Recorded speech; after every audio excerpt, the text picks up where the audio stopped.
televisão e do programa Páginas Difíceis da Bíblia. Algumas informações. Há algumas semanas atrás, o nosso programa passou de domingo às 13h30 para sábado, no mesmo horário. Sábado às 13h30, ou seja, 1h30 da tarde. Sábado, 1h30 da tarde.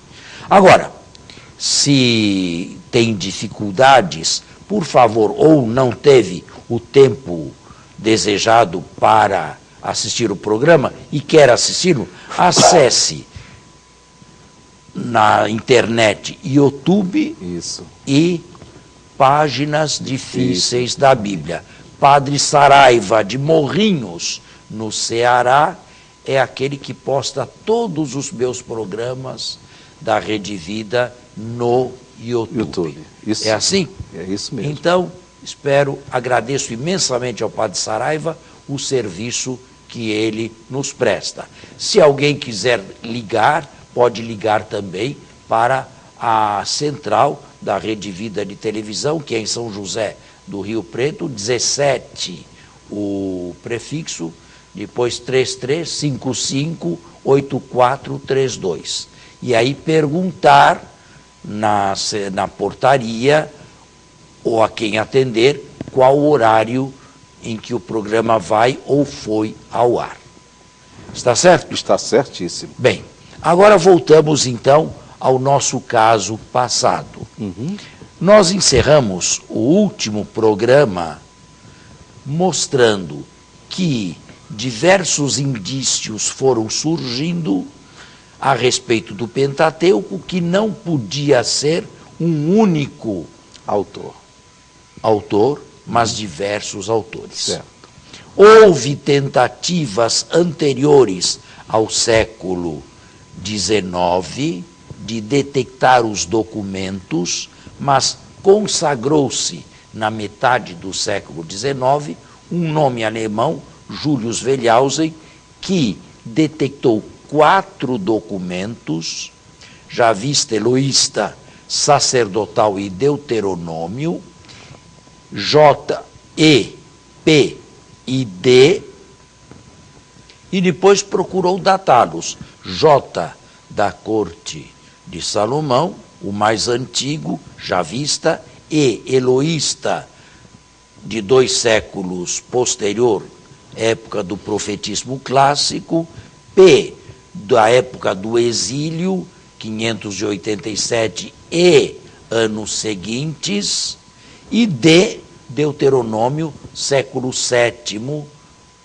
a.C., reinado de Josias em Judá, e redação primeira do Deuteronômio. Eu disse que ele criou um problema histórico enorme, porque o texto mais antigo do século X, 950 para ele, relatava fatos que se supunha ter acontecido com patriarcas no século XVIII ou XVII, distantes do século X pela beleza de 7 séculos, ou quase 800 anos. E mesmo o êxodo mosaico, distante do documento mais antigo, uns 250 anos. E que valor possuíam, então, do ponto de vista histórico, estes acontecimentos? Wellhausen resolveu a questão a modo dele. Como foi? Nada disto teria acontecido. Tudo isto seria invenção. A história inventada de Israel. Bem, uma conclusão pesada, uma conclusão incômoda, sobretudo para aquele que lê a Bíblia na história da salvação e tem fé. E sabe que não se pode dissociar revelação da história. Eu terminei o programa, mas com esta mudança de horários, Eu não sei se todos acompanharam. Eu terminei o programa último dizendo que entre as duas guerras mundiais do século XX, século passado, entre 1920 e 1930, foram feitos diversos trabalhos de arqueologia no Oriente Médio. E diversas civilizações vieram à tona. Uma verdadeira descoberta, uma revolução nos meios históricos e nos livros históricos, porque de diversas civilizações nós não conhecíamos nada além de alguma citação indireta da Bíblia. Estavam soterradas as cidades e as escritas indecifradas. Entre 1920 e 1930, uma famosa escola americana de arqueólogos tentou trazer isto tudo à tona e as escrituras cuneiformes da Mesopotâmia foram decifradas. E com as civilizações, e com as cidades desenterradas, e com as escrituras decifradas, se pôde conhecer toda, ou quase toda a história do Oriente Médio do segundo milênio antes de Cristo. Importante, eu não sabia esse detalhe. Foi um trabalho fortíssimo e empenhatidíssimo da arqueologia a serviço da história. Procuraram contatos diretos entre essas cidades, essas civilizações, essas escritas e os textos bíblicos que se supunham ter acontecido naquela ocasião. Não encontraram nenhum contato direto. Ou seja, o Abrão bíblico não aparece fora da Bíblia. E a mesma coisa se diz com todos os outros personagens. Na falta de contatos diretos, buscaram contatos indiretos. Como assim? Por exemplo, se a onomástica, o estudo dos nomes, encontra apoio em textos extra-bíblicos, pode ser que o nome não tenha sido inventado. Eu acredito que eu dei um exemplo. Tomemos uma cidade antiga do Brasil. Me dê um exemplo de uma cidade de uns 300 anos. Não sei se Ouro Preto teria essa idade. Ouro Preto. Sim, Ouro Preto tem 300 anos. Imagine o senhor que se contasse uma história de Ouro Preto há 300 anos atrás com um casal. O marido se chamava Nelson. A mulher se chamava Alice ou Heloísa. E o filho William. Que se diria que essa história é inventada. Porque há 300 anos atrás, em Ouro Preto, não era possível que existisse um Nelson e um William. Uma Sebastiana de Jesus, um Joaquim Nepomuceno, sim, mas esses nomes estrangeiros, não. Entendi. A arqueologia e os estudos são sérios. Imagine que essa família fizesse férias em Brasília. Não, porque Brasília não existia ainda. Bem, alguns contatos indiretos, como viagens, sabe que a distância mais curta entre dois pontos é a linha reta. Da Mesopotâmia para Canaã se faz em linha reta hoje, mas de avião, porque há um deserto intransitável. Se fizesse, de certa maneira, acompanhando o curso do rio Eufrates, a meia lua fértil, aí dá certo, porque há água para beber. Alguns contatos indiretos, como as viagens, como a onomástica para o nome de Jacó encontrar alguma coisa, mas os encontros foram fracos. Para alguns costumes da época, bem, eu quero ser aqui simples e não quero complicar demais. Para algumas coisas encontraram contatos indiretos. E com isto chegaram a uma conclusão. O livro do Gênesis, fiquemos no livro do Gênesis, os patriarcas do Egito, os patriarcas e José do Egito, que dizer?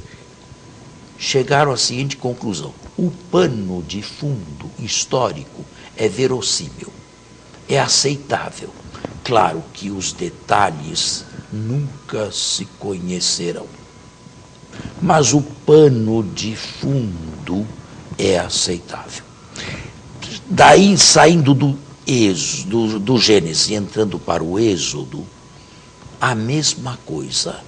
Um povo nunca, diz Bright, um historiador dessa época, nenhum povo inventaria que foi escravo. Portanto, Israel se afirmou de si mesmo uma escravidão vergonhosa, é porque realmente isto aconteceu. Moisés, bem, se dizia, ele tem um nome camita, egípcio. Ele tinha uma cultura, e nós sabemos que alguns semitas recebiam cultura de corte no Egito.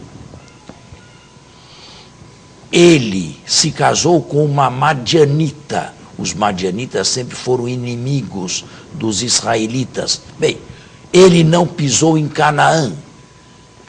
Pontos que podiam ser aceitos e sufragar a existência histórica do personagem. Agora, mais do que isto, não se podia dizer. Do próprio Êxodo,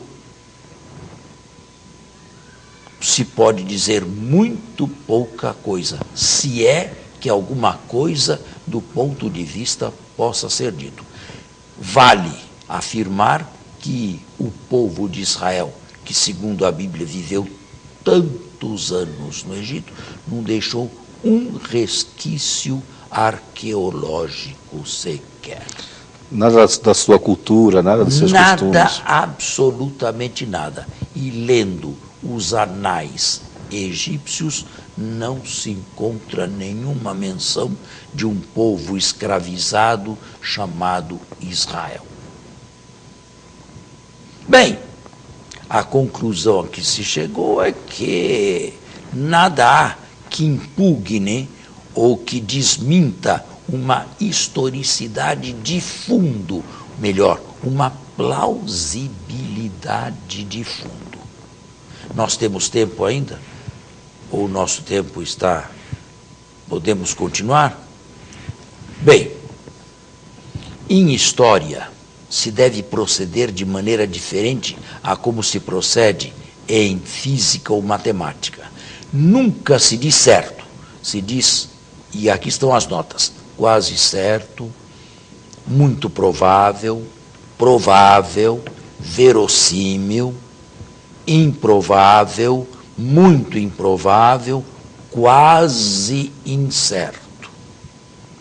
Uma nota provável em história é uma nota muito alta. É um voto bastante positivo. O voto que deram é menos que provável.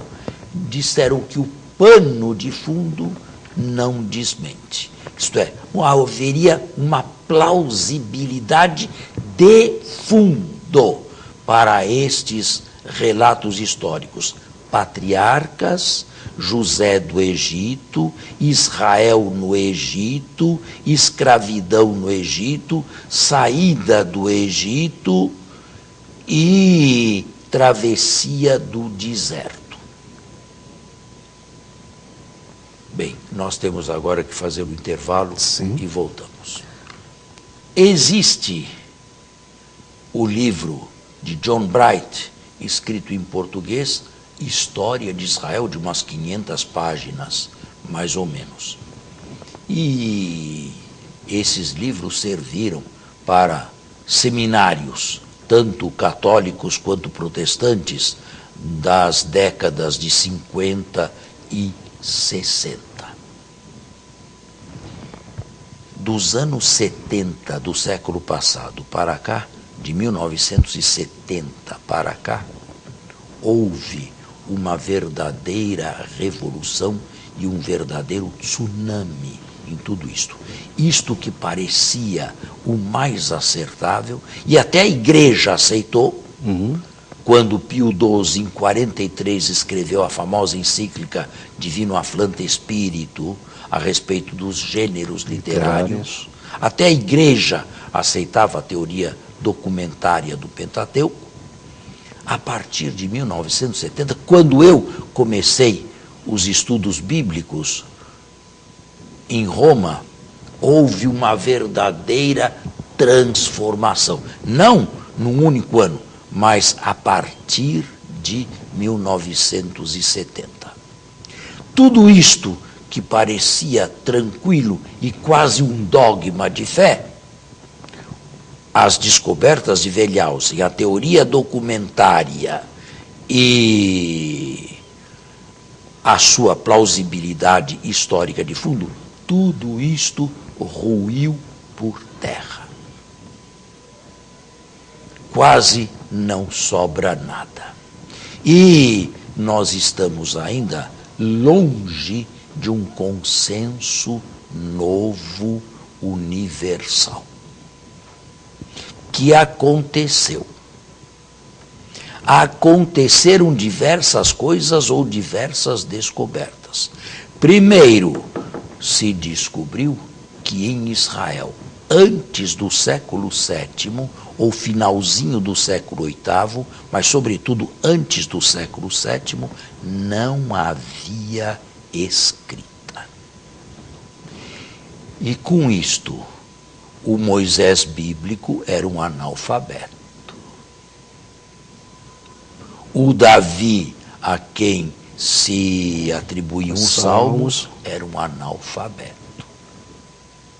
Salomão, a quem se atribuía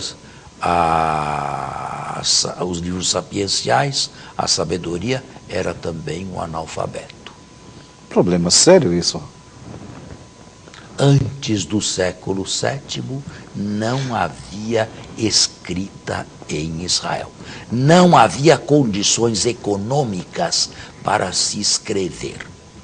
É verdade, o alfabeto hebraico, a língua que se falava em Israel antes do exílio, era um alfabeto simplificado, de 23 letras, e não complicado como os hieroglifos do Egito.